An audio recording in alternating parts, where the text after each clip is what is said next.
നമ്മുടെ പെൺകുഞ്ഞുങ്ങളെ പ്രേമിച്ച് സിറിയയിൽ കൊണ്ടുപോകും. ഇതിനെ സിറിയയിൽ കൊണ്ടുപോകും. 60 പേരുടെയൊക്കെ ഭാര്യയായിട്ടാണ് ഒരു പെൺകുഞ്ഞിനെ ഉപയോഗിക്കുന്നത്. തീവ്രവാദികളാണ്. നിങ്ങൾ തീവ്രവാദികൾക്ക് എണ്ണം കൂട്ടാൻ പ്രസവിച്ച് കൂട്ടുകയാണ്. അതിന് നമ്മുടെ കുഞ്ഞുങ്ങളെ കൊണ്ടുപോകും. ഇതാരാ തടയേണ്ടത്? നമ്മുടെ സർക്കാർ എന്തെങ്കിലും ചെയ്യുന്നുണ്ടോ? പറഞ്ഞാൽ പറയും മതേതരത്വം. നമ്മുടെ ഈ സർക്കാർ ഒരു കുന്തവും ചെയ്യുന്നില്ല. നമ്മുടെ നാട്ടിൽ നമ്മുടെ ഭാരതത്തിലെ മക്കളായ നമ്മുടെ പ്രിയപ്പെട്ട പെങ്ങന്മാർ ഇവിടുന്ന് സിറിയയിലേക്ക് ലൈംഗിക അടിമകൾ ആലോചിക്കേ. 60 പേർക്കൊക്കെ ഒരു സ്ത്രീ നമ്മുടെ ഭാരതത്തിൽ പെണ്ണുങ്ങളെ കൊണ്ടുപോയിട്ട് ലൈംഗിക അടിമകളാക്കി വെക്കുകയാണ്. ഒന്ന് ആലോചിച്ച് നോക്കി, നമുക്ക് ചിന്തിക്കാൻ കഴിയുന്നുണ്ടോ? പടച്ചോനെ, അവിടെയൊക്കെ പെണ്ണുങ്ങളുണ്ടെങ്കിലും അവർക്ക് ഈ ഭാരതത്തിലെ പെണ്ണുങ്ങൾ ഇത്ര താല്പര്യം എന്താണെന്ന് ആലോചിക്കുകയാണ്. പാവപ്പെട്ട നമ്മുടെ സഹോദരിമാരോട്.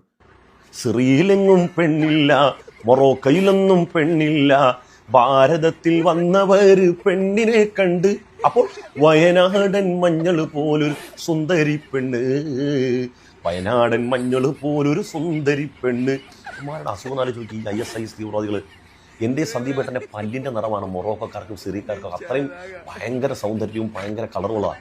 നമ്മുടെ സ്ത്രീകൾക്ക് സൗന്ദര്യമുണ്ട്, അതിനകത്ത് തർക്കമില്ല. നമ്മുടെ ഭാരതത്തിലെ പെണ്ണുങ്ങൾ, നമ്മുടെ പ്രിയപ്പെട്ട സഹോദരിമാർ സൗന്ദര്യമുണ്ട്. പക്ഷേ നമ്മളെക്കാൾ കളറ് കൊണ്ടും ആകാര സവിഷ്ടം കൊണ്ടും അവർ മുൻപന്തിയിലാണ്. എന്നിട്ട് അവിടുത്തെ പെണ്ണുങ്ങളൊന്നും വേണ്ട, തൊഴിലുറപ്പിന് പോകുന്ന അമ്മിണി ചേച്ചിനെ പൊക്കാൻ വേണ്ടി ഇമാർ വരുന്നു. എൻ്റെ പ്രശ്നം അതൊന്നുമല്ല. 2014 ശേഷം നമ്മുടെ മോദി ഗവൺമെൻറ് അധികാരത്തിൽ വന്നതിന് ശേഷം നമ്മുടെ രാജ്യസുരക്ഷ അത്രയും ക്ലിയറാണ്. ശത്രുപക്ഷത്തൊരു ഈച്ച പോലും കടക്കാത്ത രൂപത്തിലാണ് കെട്ടുറപ്പ്, നമ്മുടെ രാജ്യത്തിൻ്റെ കെട്ടുറപ്പ്.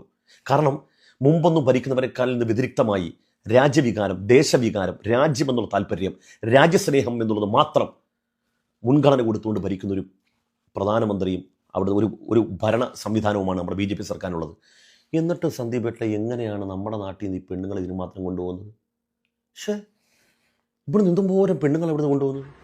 സന്ദീപേട്ടൻ കഴിഞ്ഞ പ്രാവശ്യം പറഞ്ഞു, നമ്മൾ ജീവിച്ചിട്ടില്ലെങ്കിൽ നമ്മുടെ പെൺകുട്ടികളൊക്കെ ഇതുപോലെ കൊണ്ടുപോകുന്നു പറഞ്ഞു. സന്ദീപേട്ടൻ അടക്കം ഉള്ളവർ ജീവിച്ചിട്ടില്ല. എന്നിട്ട് ഇവിടുന്ന് എത്ര പെൺകുട്ടികളെ കൊണ്ടുപോയി ലൈംഗിക അടിമകളാക്കാൻ വേണ്ടി? എന്നാലും ഒന്ന് ആലോചിച്ച് നോക്കി, ഇവന്മാരുടെ ധൈര്യം ഒന്ന് ആലോചിച്ച് നോക്കി. മോദി സർക്കാർ ഭരിക്കുമ്പോൾ നമ്മുടെ രാജ്യത്ത് നിന്ന് നമ്മുടെ അമ്മിണി ചേച്ചിയെയും നമ്മുടെ ധന്യ ചേച്ചിയെയും ചെറിയ പെൺപിള്ളാരെയൊക്കെ ഇവന്മാർ ലൈംഗിക അടിമകളാക്കാൻ വേണ്ടി ഇവിടുന്ന് യഥേഷ്ടം കൊണ്ടുപോകണമെങ്കിൽ അപ്പം നമ്മുടെ ഭരണ സംവിധാനങ്ങൾ, നമ്മുടെ സുരക്ഷാ സംവിധാനങ്ങളുടെ ഒരു പരാജയം ആലോചിച്ച് നോക്കി. തൂക്കി തൂക്കി ചുവന്ന കരങ്ങളോടെ തൂക്കി തൂക്കി ചുവന്ന കരങ്ങളോടെ തൂക്കി ചുവന്ന കരങ്ങളോടെ. സന്ദീപേട്ട പറയേണ്ടിയില്ലാരും തോന്നുന്നുണ്ടല്ലേ? കുഴപ്പമില്ല, ഇപ്പം പറഞ്ഞതല്ലേ, ഇനി പറയരുത് നാം.